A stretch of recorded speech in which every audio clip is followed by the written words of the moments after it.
rezultatai tai tokie, kol kas nei euforijos nieko nėra. Tai tiesiog, nežinau, šią akimirką nei džiaugsmo, nei liūdesio, nei nusivylimo, tiesiog ėjo varžybos, praėjo.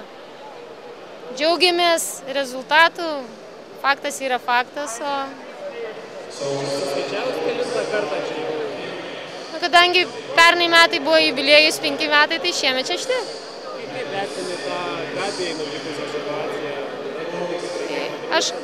Kadangi aš esu patyrus ne vieną kartą šitą dalyką, tai yra tikrai labai nemalonu tam, kuris gavo, nemalonu tam, kuris padarė nusižengimą ir nemalonu tam, kuris išėjo į finalą ir neturi varžovo. Tai aš manau, kad ne vienai pusiai šita situacija nebuvo maloni. Tai apgailestauju dėl Gabijos, aš tikrai maniau, kad mes susitiksim finale ir išsiaiškinsim tos santykius įvykusius Lietuvos čempionate.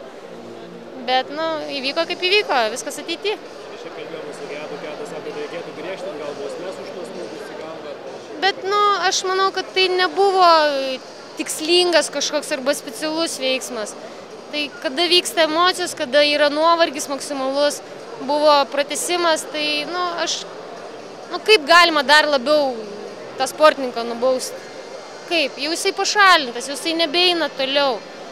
Nežinau, čia diskusinis klausimas labai.